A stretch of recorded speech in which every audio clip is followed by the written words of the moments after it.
அனைவருக்கும் வணக்கம். ஸ்டாலினுக்கு அரசியல் புரிதல் இல்லையா, அல்லது அரசியலை தன்வசப்படுத்துவதற்காக மத்திய அரசுக்கு எதிராக எப்பொழுதும் கருத்துக்களை திரித்து பேசுவதில் மும்பரமாக இருக்கிறாரா என்பது குறித்து இந்த வீடியோவில் நாம் முழுவதுமாக பார்க்கலாம். தமிழகம் எங்கும் 234 சட்டமன்ற தொகுதிகளின் தேர்தல்கள் நேற்று சட்டமன்ற தேர்தல்கள் 2026 ஆண்டுக்கான நடைபெற்றிருக்கிறது. சட்டமன்ற தேர்தல் முடிவுக்கு பிறகு இதுவரை இல்லாத அளவிற்கு தமிழ்நாட்டில் 85.15 விழுக்காடு தமிழகமெங்கும் தேர்தல் பதிவாகியிருக்கிறது.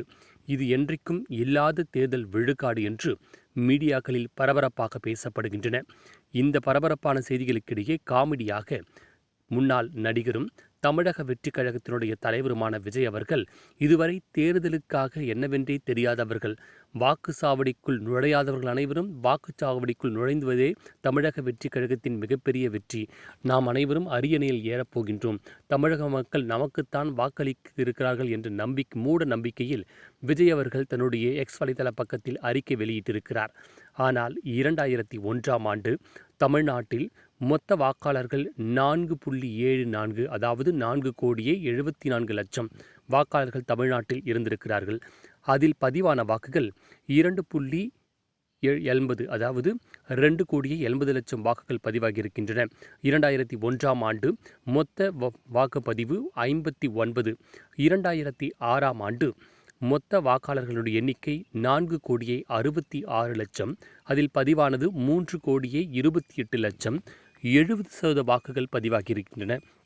2011 ஆண்டு 4,71,00,000 வாக்காளர்கள் தமிழ்நாட்டில் இருந்திருக்கிறார்கள். அதில் 3,68,00,000 வாக்குகள் பதிவாகியிருந்தன. 78% வாக்குகள் பதிவாகியிருந்தன. 2016 ஆண்டு 5,77,00,000 வாக்காளர்கள் தமிழ்நாட்டில் இருந்தனர். இதில் 4,32,00,000 வாக்குகள் பதிவாகி 74% வாக்குகள் பதிவாகியிருந்தது. கடைசியாக 2021 ஆண்டு நடைபெற்ற தமிழக சட்டமன்ற தேர்தலில் 6,29,00,000 வாக்காளர்கள் தமிழ்நாட்டில் இருந்த சூழ்நிலையில் 4,58,00,000 வாக்குகள் பதிவாகி 73% வாக்குகள் பதிவாகியிருந்தன. ஆனால் இந்த முறை 5,73,00,000 வாக்காளர்கள் பதிவில் 4,87,00,000 வாக்குகள் பதிவாகி 85% வாக்குகள் பதிவாகியிருந்தன. உண்மையாகவே மத்திய அரசு கொண்டு வந்த எஸ்ஐஆர் மூலமாக சுமார் 40,00,000 வாக்குகள் குறைக்கப்பட்டிருக்கின்றன. அதாவது இங்கு செத்தவர்கள் ஒரு இடத்திலிருந்து மற்றொரு இடத்திலும் அங்கேயும் அவர்களுக்கு வாக்குகள் இருக்கும், தவறுதலான வாக்காளர்கள், இதிலெல்லாம் சரி செய்த எஸ்ஐஆர் மூலமாக தமிழ்நாட்டில் குறிக்கிடத்தக்க 40,00,000 வாக்காளர்கள் நிராகரிக்கப்பட்டு இப்பொழுது சரியானவற்றை இருப்பவர்களுக்கு மட்டுமே பெரும்பான்மையாக வாக்குகள் செலுத்தப்பட்டிருக்கின்றன.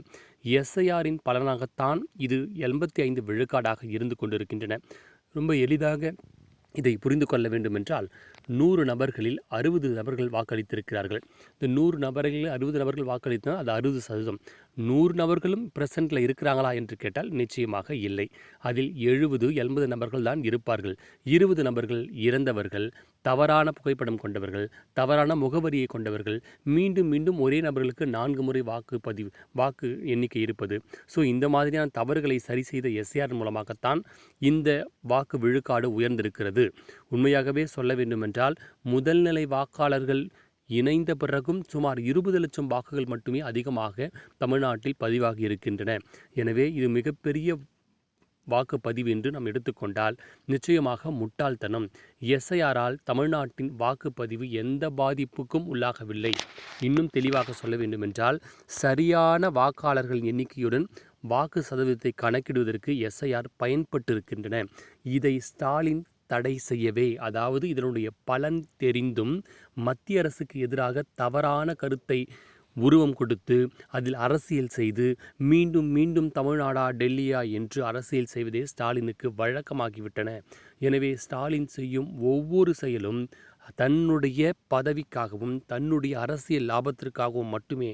தமிழ்நாட்டு மக்கள் வளர்ந்து விடக்கூடாது, தமிழ்நாட்டிற்கு நல்லது நடக்குமா, தமிழ்நாட்டிற்கு இதில் என்ன பலன் என்று சிந்திக்காமல் அவர்கள் எதை கொண்டுவானாலும் கண்ணை மூடிக்கொண்டு அவர்களை எதிர்ப்பதும் அதை சரியாக புரிந்து கொள்ளாமல் தமிழக மக்கள் ஸ்டாலின் பின்னால் செல்வதுமாகவே இருக்கிறார்கள்.